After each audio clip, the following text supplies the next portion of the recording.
This channel does not promote any violent, harmful, or illegal activities. All content provided by this channel is meant for an educational purpose only.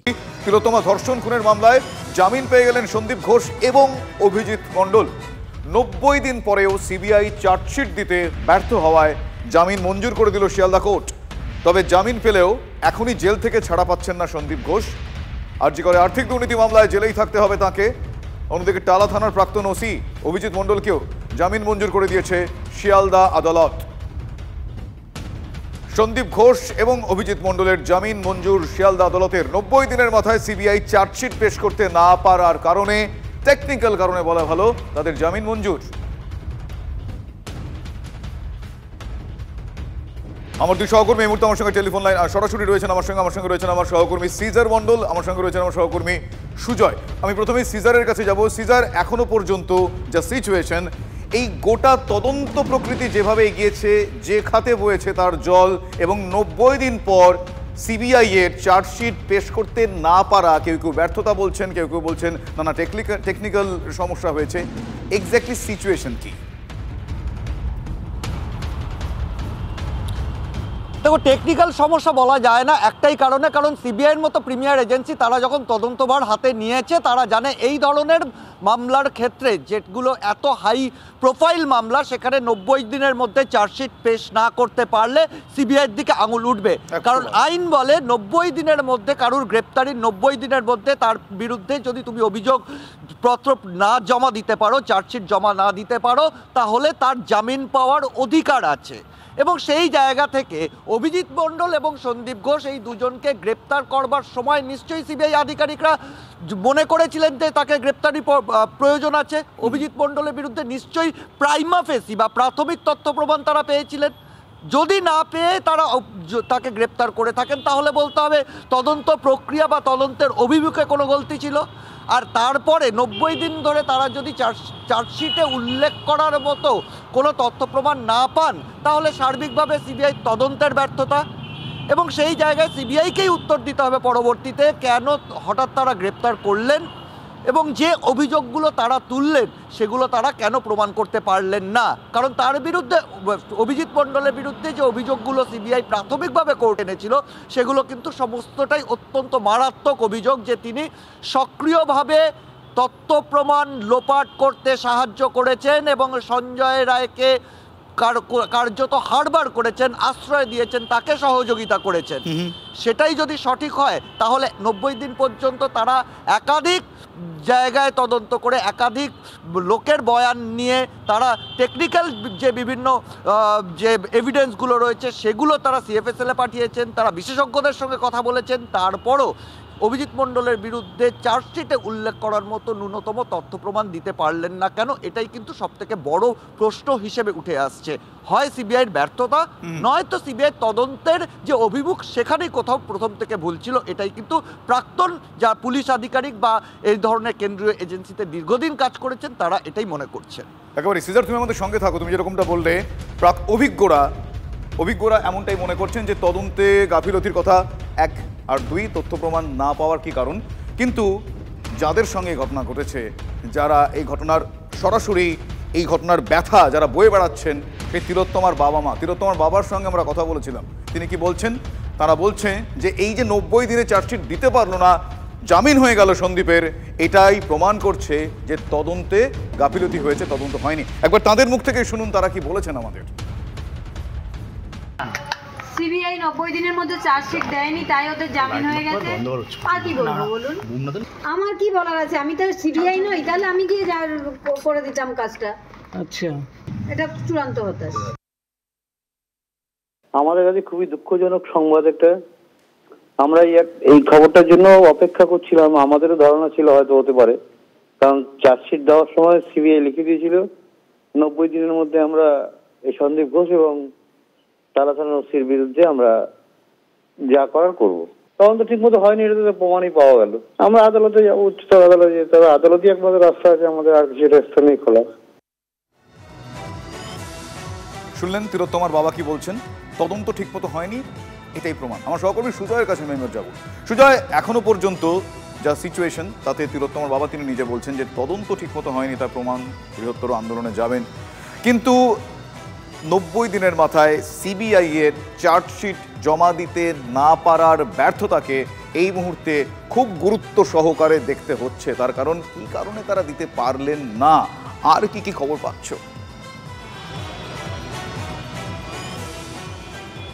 দেখো, প্রথমেই বলা চলে যে গ্রেপ্তারির 90 দিনের মাথায় জামিন হলো সন্দীপ ঘোষ এবং অভিজিৎ মণ্ডলের, এবং তদন্তকারী সংস্থার বক্তব্য যে এই আরজিকর ধর্ষণ ও খুনের ঘটনায় দুটি অ্যাসপেক্ট ছিল, দুটি দিক ছিল।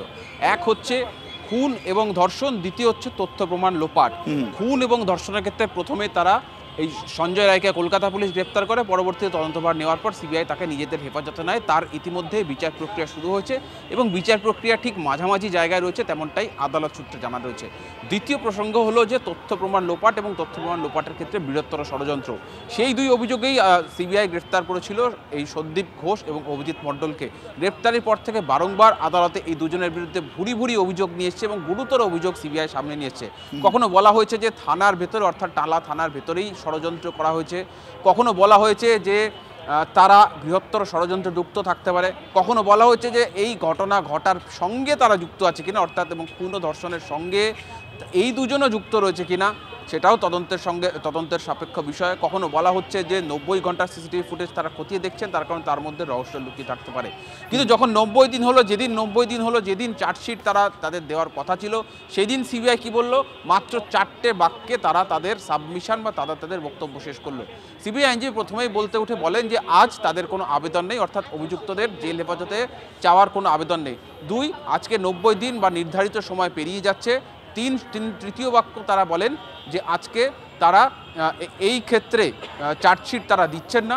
চতুর্থ বক্তব্য ছিল যে এই পরিস্থিতিতে আইন মেনে আদালত সিদ্ধান্ত নিক বা আদালত তার স্বাধীন ক্ষমতা প্রয়োগ করতে পারে। এই ছিল সিবিআইয়ের সরকারি আইনজীবী বা বিশেষ সরকারি আইনজীবীর বক্তব্য। এবার আমরা দর্শকদের শোনাবো। সুজয়, তোমাকে আপাতত ধন্যবাদ জানাই। এবার আমরা দর্শকদের শোনাই যে অভিজিৎ মণ্ডল এবং সুশান্ত ঘোষের আইনজীবী তারা কি বলছেন, সন্দীপ ঘোষের আইনজীবী তারা কি বলছেন। এভিডেন্স পাওয়া যায়নি, কোনো এভিডেন্স নেই এই ম্যাটারে, সেটার জন্য চার্জশিট ওরা জমা দিতে পারেনি। আজ আমাদের জামিনের পেটটা গ্রহণ করলেন কোর্ট আর ওনাদেরকে বেল গ্রান্ট করেছেন। ষড়যন্ত্র, তথ্য প্রমাণ লোপাটের অভিযোগ ছিল। সোশ্যাল মিডিয়ার অ্যালিগেশন যে যা পেয়েছে বলে গেছে।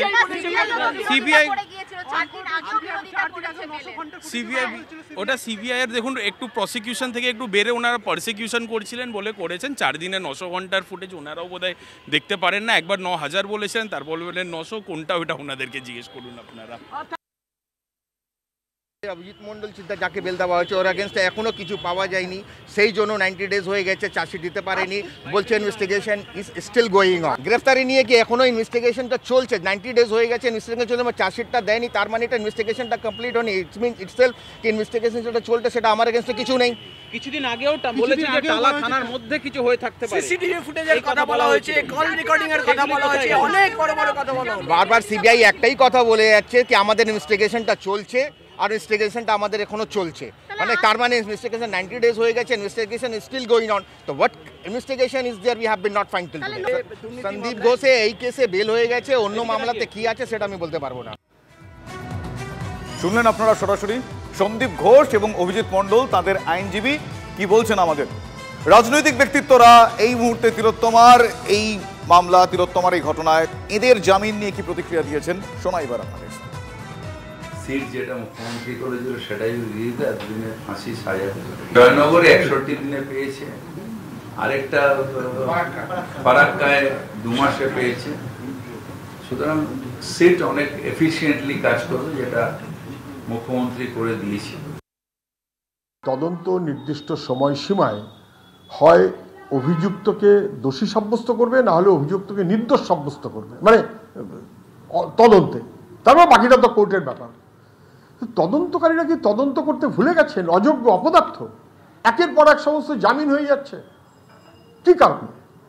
এটা কি শুধুই কেবলমাত্র আইনি প্রক্রিয়া অথবা তদন্তের প্রক্রিয়া, নাকি রাজনীতির প্রক্রিয়াটা বড় বেশি ঢুকে গেছে, সেই কারণে যোগ্য তদন্তকারী অযোগ্য হয়ে যাচ্ছে, কার্যকরী তদন্তকারী তারা অপদার্থে পরিণত হচ্ছেন? কোনটা?